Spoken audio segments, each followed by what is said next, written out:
Do you struggle to get things done? You know what to do, you know how to do it, and you have the motivation and desire to do it, but for one reason or another, you can't or don't do it. Every time you have a great idea, you get so excited, but weeks later, your excitement's gone and nothing's really done. And you're frustrated because none of your dreams ever come true. Why is that? Why is it when you want to do something, no matter how much you want to do it, you can't? Why is it so hard to do the work? This was a question I set out to answer 15 years ago, and in this video, you'll uncover the secret to ending your procrastination and self-sabotage for good. Hey there, my name's Kam Knight, and I've written 12 books, traveled to 100 countries, learned 4 languages, 3 types of yoga, 2 styles of dance, and I've sold over $1.2 million in books. But it wasn't always this way. In fact, my life was the complete opposite. I came from a third world country, and when my family moved to the US,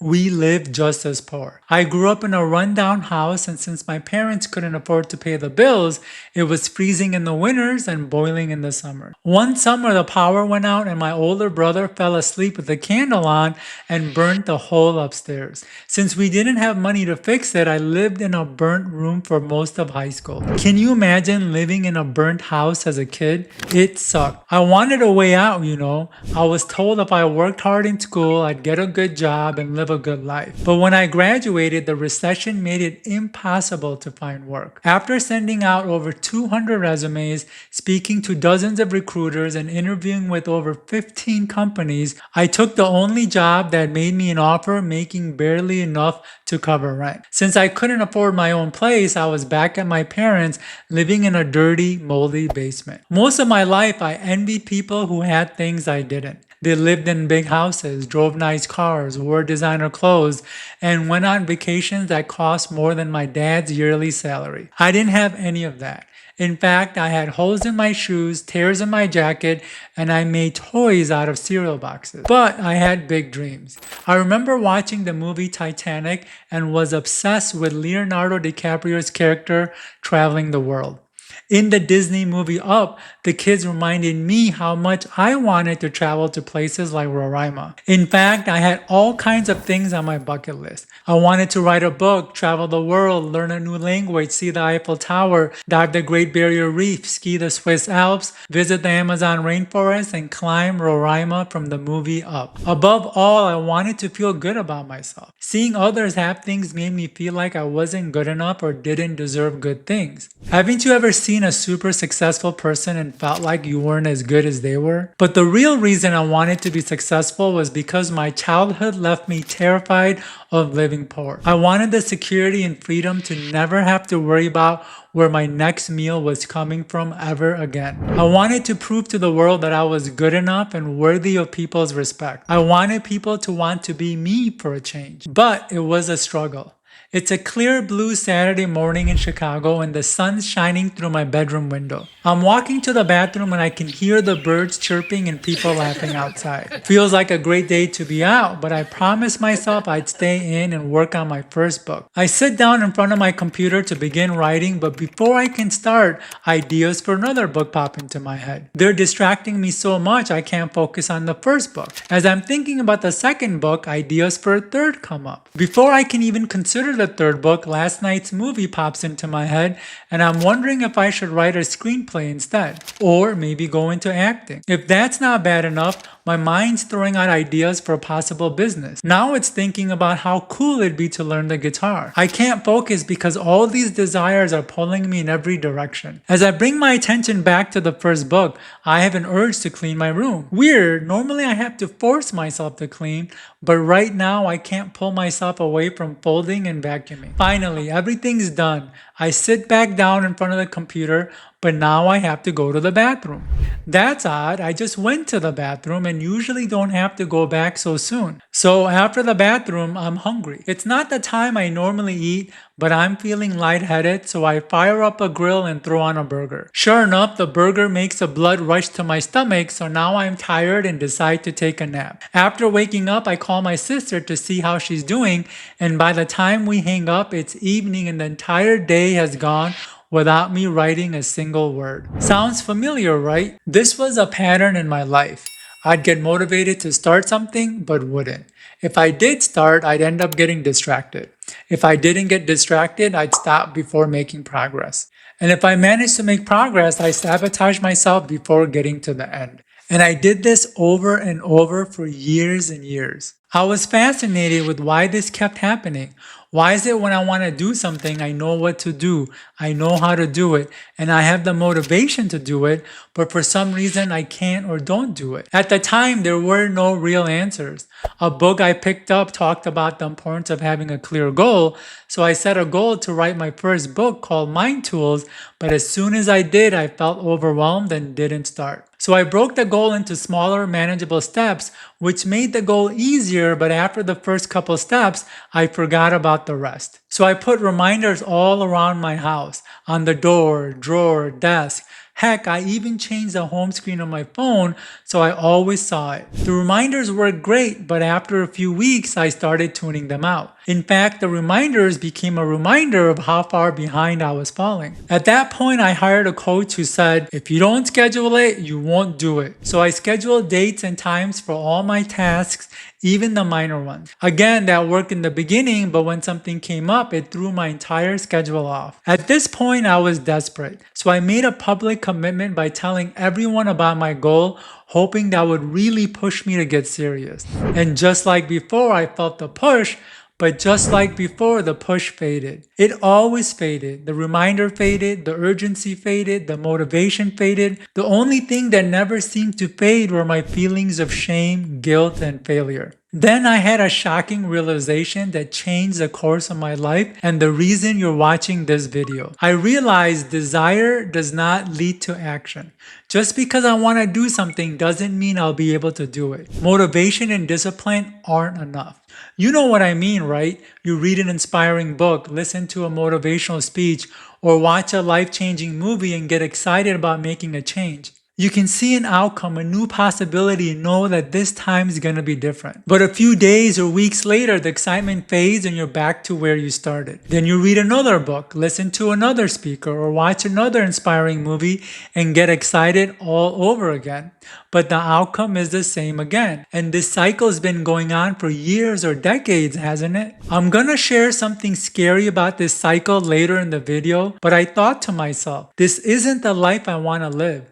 I don't want to go through this pattern of starting something for a few days or weeks only to stop and have nothing to show for it. I thought there had to be a better way than giving people these tools that work only for a short time. There had to be a better way than this endless cycle of starting and stopping again. So I decided I was gonna figure this out. No matter what, I was gonna get over this hurdle. I had a mindset I'd try anything and everything. Whatever tips, techniques, systems, and even supplements and medicines came my way, I'd try them. Anyone who followed my journey said, wow, Kam, you really leave no stone unturned. And in this video, you'll see just how far I went. I read books, attended seminars, and learned from some of the biggest names in personal development like David Asprey, father of modern biohacking, Brendan Burchard, king of common practice, and Hal Elrod, best-selling author of The Miracle Morning. I went to the furthest reaches of the globe to work with shamans, masters, and healers. But more importantly, I pushed myself to do unbelievable things. I pushed as hard and as far as I could go, and when I had nothing left, I pushed harder and farther. Like I said, I left no stone unturned, but you still haven't seen anything yet. At one point, I ended up in Romania. It's a chilly morning in the capital city of Bucharest, and I'm rushing to Unity Square, the meeting point on my city tour. I arrived just in time for the tour to start, and as it does, our guide begins talking about some of the famous leaders of the country, like Nicolae Ceausescu, the infamous dictator during communism. At one point in the tour, our guide brought up something about the dictator that set the stage for the life-changing secret about ending procrastination and self-sabotage. And that was his home. You're probably thinking, how could someone's home be so life-changing, right? Well, it was, and it's because his home was unbelievably lavish. You can't imagine how one person could live in such indulgence. Marble stairs in the entrance, theater seating in the meeting room, golden tubs and faucets in the bathroom. If that wasn't enough, handmade mosaics by renowned artists. If that wasn't enough, a private chapel for religious service. If that wasn't enough, each room decorated to the highest standard, and his home had over 80 rooms. Mind you, this was during communism when he forced his people to live in tiny apartments called matchboxes and gave them limited access to food and hot water. Hard to imagine the greed of one person when so many of his people were suffering. Surprisingly, his greed wasn't unique. The more I traveled, the more I saw this. Whether visiting the Royal Palace in London, the Bahia Palace in Morocco, the Presidential Palace in Cambodia, one of Pablo Escobar's many mansions in Colombia, the Casino Royale in Monaco, castles throughout Europe, and even in ancient history. Like I said, I left no stone unturned, but you still haven't seen anything. In fact, after traveling to enough places, I began to see a standard story play out with us humans over and over, time and time again, no matter what part of the world I visited. It's the story of humans' desire for more and more and more. You can't imagine how much one person could own. Rooms the size of houses, gardens as big as parks, driveways as long as streets, and the maids, cooks, and butlers to fill a town. These experiences made me realize a part of the brain that creates wants and desires is completely unrestrained. It's producing endless wants one after another. The only job of this part of the brain, which I call the wanting mechanism, is to create wants. And it's cranking out wants and desires day after day faster than any one person can achieve. The wanting mechanism is a simple on-off switch that gets flipped based on certain cues. It sees a new pair of shoes, it wants it. The latest iPhone comes out, it wants that too. Someone attractive walks by, it wants that as well. This switch creates so many wants in a single day, no one person has a time or energy to achieve in a lifetime. Even if you live multiple lives, you couldn't achieve, let alone enjoy all the wants your brain is creating. That's because your wanting mechanism doesn't understand your energy and resources are limited. It simply creates wants. Nor does it check to see if your want is actually achievable or fulfilling. It simply creates wants. Even while working on one want, your mechanism will create other wants to chase. The wanting mechanism is the reason you buy stuff you don't need, crave things that aren't satisfying, or cheat when you're already in a relationship. This mechanism pulls you in so many directions you can't move in any one. You know what I'm talking about, right? Like you want to do this thing, but your brain nags you about something else. When you start to something else, it nags you about something different, doesn't it? You're pulled in all directions, north, south, east, west, but always standing still, never moving. The only thing that moves is your energy draining. So I realized the key to doing the work is to get a handle on this mechanism. If I want to accomplish anything in life, I have to find a way to silence it. I can't chase every desire it creates in the moment it creates them. In fact, no one can or ever has because the mechanism will keep creating more and more and it'll never end. David Allen, best-selling author of Getting Things Done, said, "You can have anything you want, but not everything." Once I understood the importance of silencing the wanting mechanism, I finally had focus. I was no longer pulled in every direction or drawn to every distraction.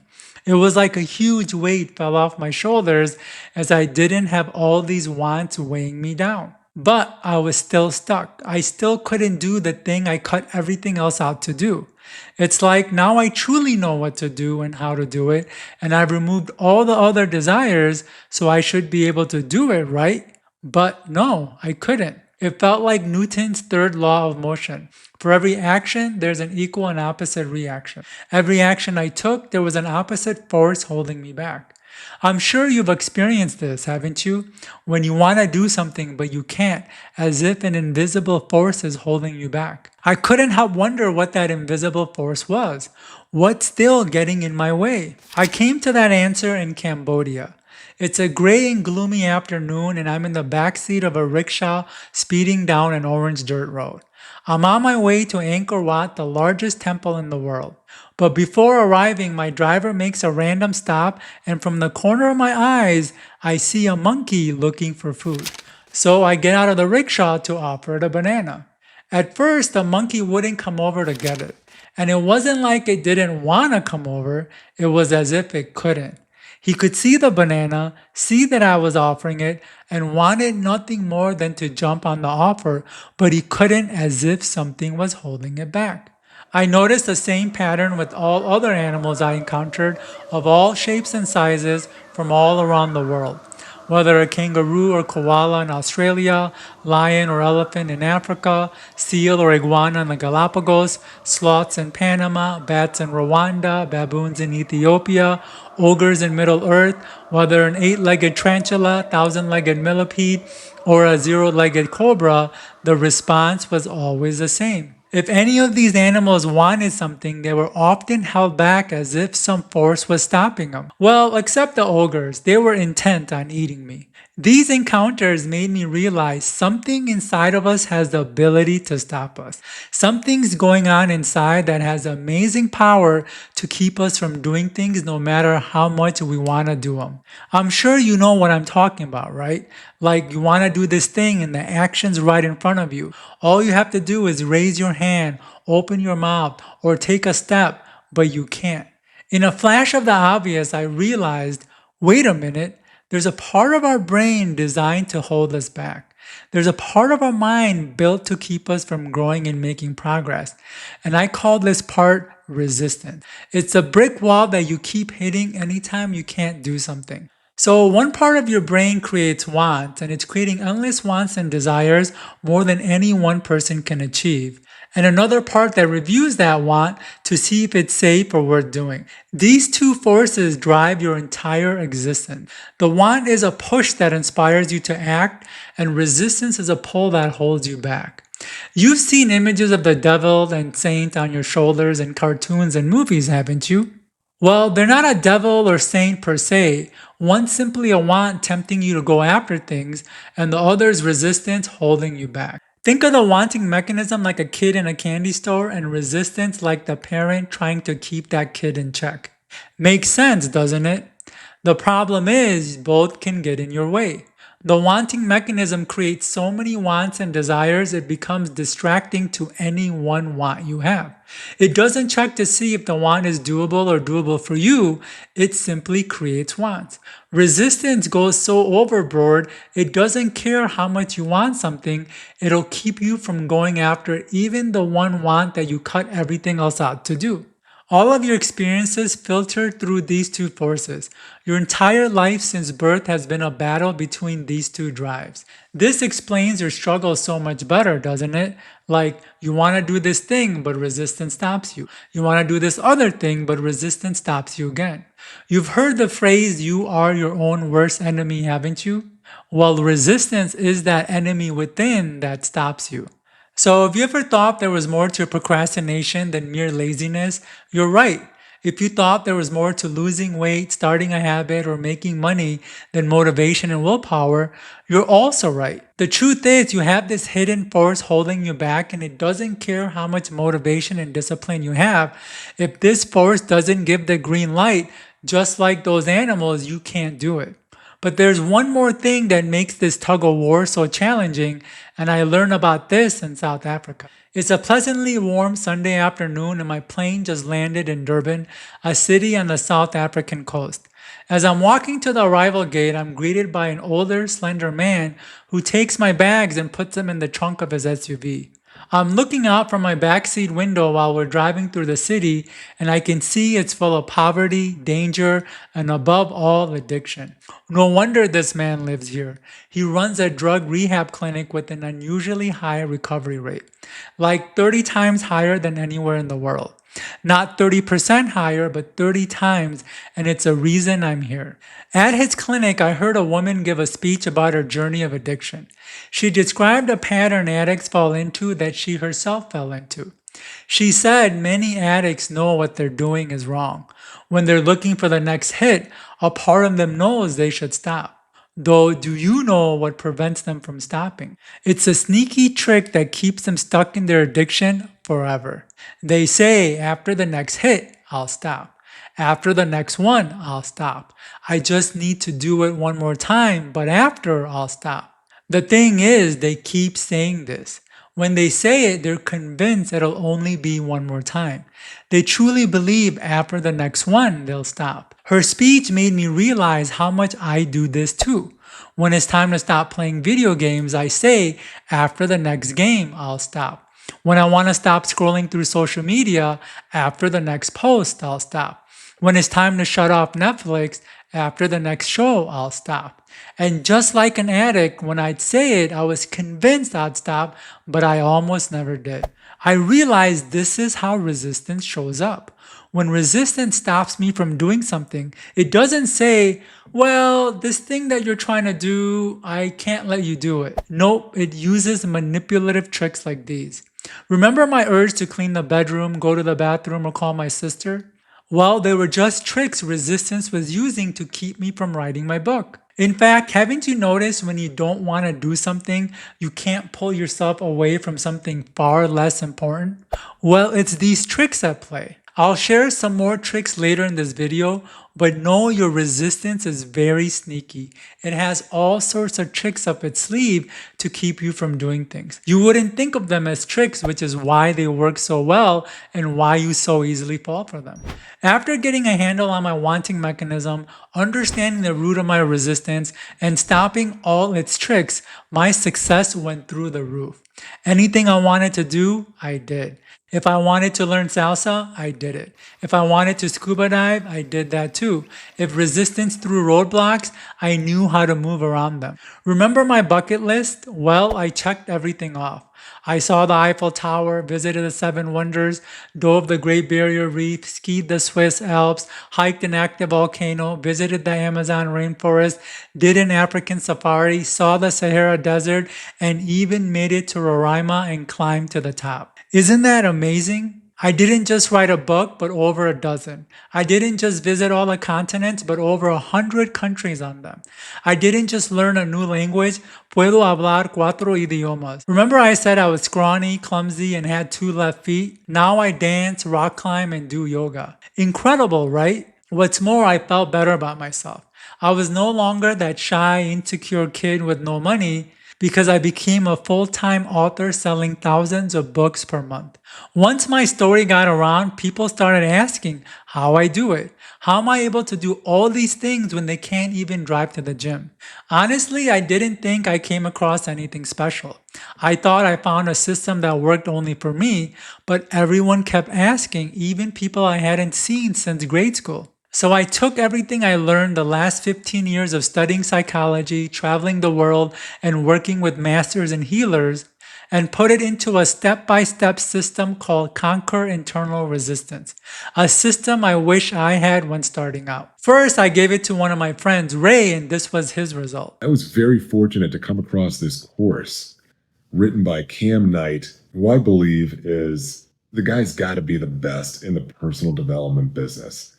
I mean, if you're like me, you've probably read hundreds of personal development books, and chances are a lot of them probably haven't really helped you that much. And I think when you purchase this course, or I should say invest in this course, because you need to invest in yourself, you're going to feel the exact same way. I mean, he's taken me from a position where I was struggling in life in general, thought I was a failure, thought I was cursed, and I'm experiencing so much joy and bliss and happiness with the growth that's taking place. And I've never experienced this before.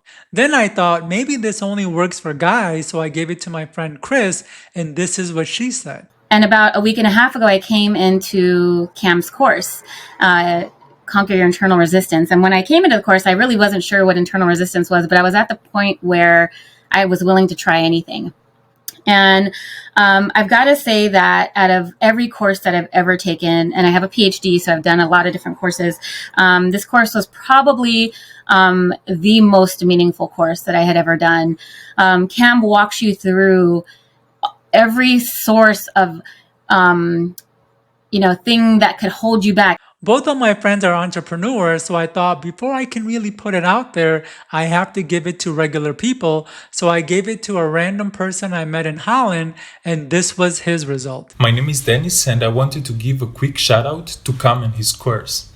I want to say that there are a lot of productivity systems, courses, and tools out there. This is different. It looks at it from the perspective that there are parts of me that are going to stop me from doing what me, myself wants. And I was preventing my own progress a lot, more than you can imagine. With Kam's help via the information in this course, I'm able to do more things, finish what I start, and achieve goals that I set. And it's not just work related, but in many areas.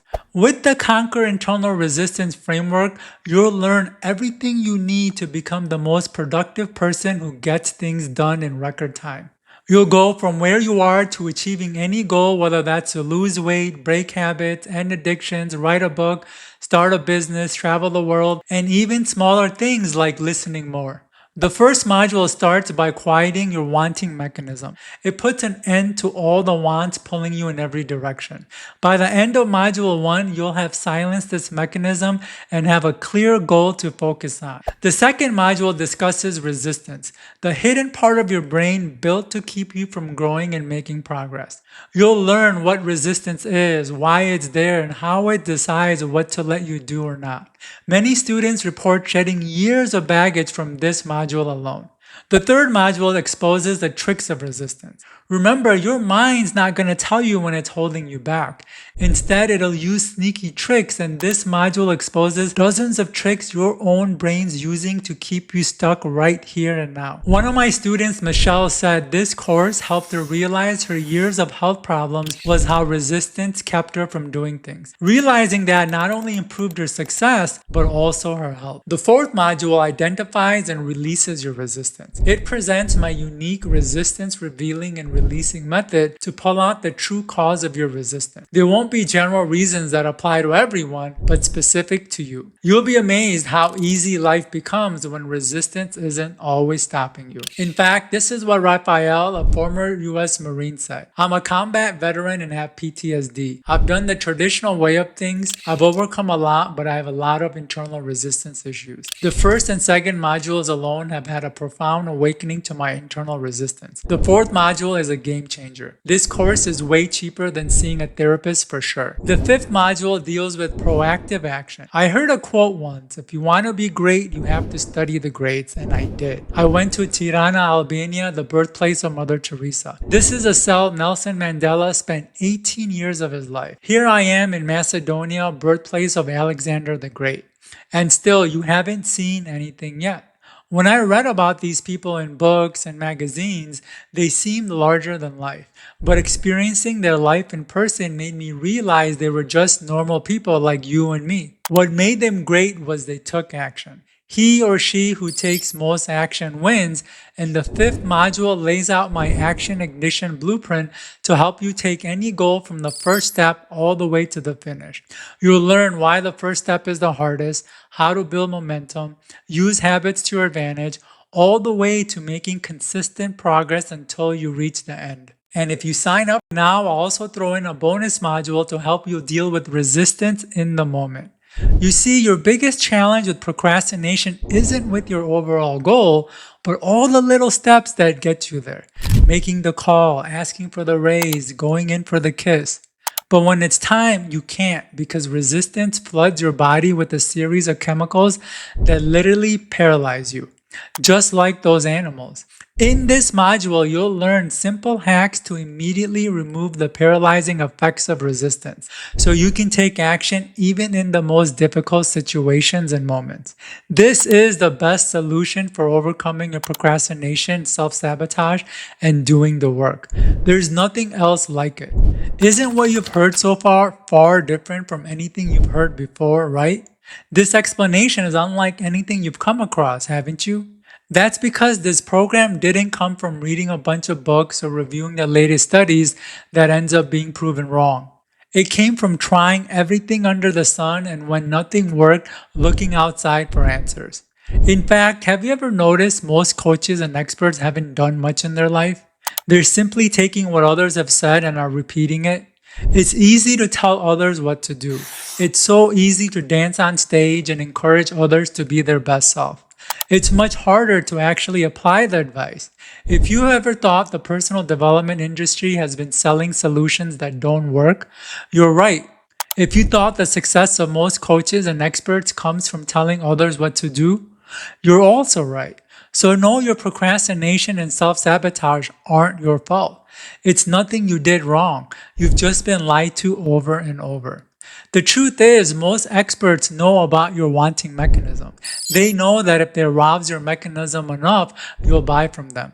So they don't actually care about giving you solutions. All they care about is pumping you with motivation and inspiration so you buy what they're selling. But once those feelings fade, you're right back where you started without any help from those experts. You don't need another expert or guru stimulating your wanting mechanism to chase another fantasy. You already know what to do. You already know how to do it. You don't need more advice that only works for a short time. What you need is to deal with the resistance. And this isn't something you want to wait on either. Remember in the beginning of the video, I said I'd share that scary thing about the cycle of starting and stopping?